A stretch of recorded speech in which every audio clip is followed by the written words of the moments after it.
Hello genius students, you are welcome to my YouTube channel Genius Hub. आज मैं आप लोगों के सामने एक्सप्लेन करने जा रहा हूँ sectors of the Indian economics के जो सेक्टर्स हैं उसके बारे में आप जानेंगे। ठीक है, तो इसको डिवाइड करते हैं। जो है ये सेक्टर है बेटा, तीन मेन सेक्टर्स में डिवाइड किया जाता है। नंबर वन आता है आपका प्राइमरी सेक्टर। तो पहले मैं आपको बता देता हूँ प्राइमरी सेक्टर है क्या। प्राइमरी सेक्टर में क्या है कि ये नेचुरल रिसोर्स जो होते हैं हमारे पास, डायरेक्टली जो नेचुरल रिसोर्स होते हैं उनका इस्तेमाल करते हैं। जैसे नेचुरल रिसोर्स में हम किसी चीज़ों का इस्तेमाल करते हैं, जैसे कि एग्रीकल्चर से कोई बनी हुई चीज़ हो, डेयरी से हो, फिशिंग हो, फॉरेस्ट्री हो एंड माइनिंग हो। तो ये सेक्टर जो है क्या है, एग्रीकल्चर सेक्टर भी कहलाता है और प्राइमरी सेक्टर भी कहलाता है। इसमें जो चीज़ें होंगी बेस्ड किस पे होंगी, नेचर, मतलब कि नेचुरल बेस्ड होंगी। जो एग्रीकल्चर बेस्ड हो सकता हो, डेयरी बेस्ड हो, फिशिंग बेस्ड हो, फॉरेस्ट्री हो और माइनिंग हो।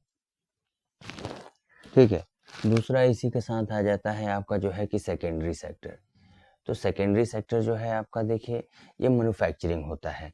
मैन्युफैक्चरिंग में क्या है, कोई भी चीज़ बनाई जाती है। जैसे आलू किसी कंपनी ने खरीदा बेटा, उसका चिप्स बन गया। अब चिप्स बन गया, कुरकुरे बन गया, वॉट एवर जो भी चीज़ें बना, वो क्या है, वो सेकेंडरी में आ गया। प्राइमरी क्या थी, एग्रीकल्चर से आलू निकला खेती से और कंपनी में पहुंच गया, या गन्ना निकला खेत से बेटा एग्रीकल्चर से और चीनी बनने के लिए पहुंच गया। तो ये सेकेंडरी हो जाता है जहाँ पे मैन्युफैक्चरिंग होती है। तो ये अगला स्टेप होता है प्राइमरी के आगे का। ठीक है, तो ऐसी एक्टिविटी जो होती हैं वो सेकेंडरी या मैन्युफैक्चरिंग कहलाती हैं। क्या क्या हो सकता है, जैसे कॉटन है, फाइबर है, स्पाइन यार्न है, बिप्स क्लोथ है, कन्वर्टिंग शुगर कैन्स है, शुगर और गुड़। तो ये जो अभी मैंने आपको एग्जांपल दिया है, आलू का, शुगर का, गन्ने का, ये सब है। ठीक है, उसके बाद आ जाता है तीसरा आपका बेटा जो है, ये आ जाता है टर्शियरी सेक्टर। टर्शियरी सेक्टर जो क्या होता है, इसमें बेटा जो गुड्स होते हैं वो गुड्स को लेके जाते हैं हम लोग। इसमें सिर्फ सर्विस दिया जाता है गुड्स को। जैसे अब गुड्स बन गया किसी कंपनी में दिल्ली में, अब वो आपके शहर में पहुंच रहा है, गांव गांव पहुंच रहा है, देश के कोने कोने पहुंच रहा है दिल्ली से बन के। तो क्या है, वो सर्विस सेक्टर है, ट्रांसपोर्टेशन के थ्रू पहुंचता है, जैसे ट्रक है, ट्रेन है। ठीक है, तो ऐसे कम्युनिकेशन है, बैंकिंग है, ट्रेड है, ये सब क्या है, ये सारी चीज़ें सर्विस सेक्टर में आती हैं। जैसे मैं आपको पढ़ा रहा हूँ बेटा, एज ए टीचर हूँ, मैं भी एक सर्विस सेक्टर का हिस्सा हूँ। डॉक्टर है, आईटी प्रोफेशनल है, कॉल सेंटर में बैठे वाले लोग हैं, बैंक में जो बैठा है आपको पैसा दे रहा है, वो सब क्या है, वो सब सर्विस सेक्टर के ही हैं, जो सिर्फ सर्विस देते हैं। अब आते हैं, हम आपको बता देते हैं कि ऑर्गेनाइज सेक्टर क्या होता है और अनऑर्गेनाइज सेक्टर क्या होता है। संगठित और हिंदी में असंगठित कहा जाता है। तो इनके कुछ फीचर्स हैं जिसको आप देख लीजिए। जैसे कि यहाँ पे क्या होता है, जो ऑर्गेनाइज्ड होता है बेटा, इसमें बहुत सुविधाएं मिलती हैं।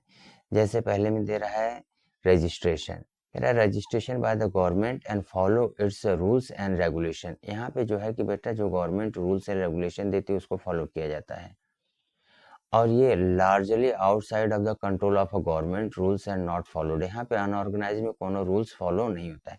मतलब किसी को अगर कहा गया आपको 8 घंटे का काम है तो 9 घंटे काम करवा सकता है, छुट्टी नहीं दे सकता है, सैलरी कम कर सकता है, सैलरी काट सकता है, वो उसके ऊपर डिपेंड करे। जॉब सिक्योरिटी की बात करते हैं बेटा ऑर्गेनाइज सेक्टर में, तो यहाँ पे बेटा क्या है, वर्कर इंजॉय करते हैं बेटा सिक्योरिटी ऑफ एम्प्लॉयमेंट। यहाँ पे जॉब जॉब सिक्योरिटी रहती है। यहाँ पे जॉब सिक्योरिटी नहीं थी, लो पेड, कम पैसा दिया जाता है, ये रेगुलर नहीं होता है, कभी भी मना कर सकते हैं, ये सारी चीज़ें रहती हैं। ठीक है, बेनिफिट्स क्या होते हैं ऑर्गेनाइज सेक्टर के, ये कह रहा है पेड लीव मिलती है बेटा, यहाँ पे जो छुट्टी ली ना उसका भी पैसा मिलता है। ठीक है, बेनिफिट्स जो होते हैं, वर्कर गेट पेड लीव, इनको पेड लीव मिलता है बेटा। बेनिफिट ये रहता है, हॉलीडे मिलता है, फंड उंड मिलता है और ग्रेचुइटी मिलती है। लेकिन यहाँ पे क्या है, कोई प्रोविज़न फंड उंड नहीं मिलता बेटा यहाँ पे। ठीक है, कोई पेड लीव नहीं मिलती, कोई छुट्टी नहीं मिलती, कोई जो है मेडिकल बेनिफिट्स नहीं मिलते हैं यहाँ पर। तो ये याद रखना है। वर्किंग आवर्स में भी डिफरेंस हो जाते हैं यहाँ पे। वर्किंग आवर्स क्या हो सकता है वर्किंग आवर्स जो है आपके अलग अलग हो जाएं सभी के ही। ठीक है, तो वर्किंग आवर्स को लेके कहीं 9 घंटे, कहीं 10 घंटे, ये सारे काम कराते हैं। ठीक है, ओवर टाइम करा लेते हैं। लेकिन जॉब सिक्योरिटी जहाँ पे है ना बेटा, वहाँ पे ओवर टाइम नहीं होता, फिक्स्ड वर्किंग आवर्स होता है यहाँ पे। ठीक है, और अनऑर्गेनाइज सेक्टर में जो है फिक्स्ड वर्किंग आवर्स नहीं होते हैं। ऑर्गेनाइज सेक्टर जो होता है बेटा वो सेफ वर्किंग देता है, और ये लोग क्या है सेफ वर्किंग प्रोवाइड नहीं कराते हैं। तो ये सारी जो है कि फैसिलिटी अलग अलग रहती है दोनों में। समझ गए होंगे आई थिंक। क्वेश्चन आने पे इसका जवाब जरूर दें। चैनल को बेटा लाइक करो, शेयर करो और सब्सक्राइब जरूर करो।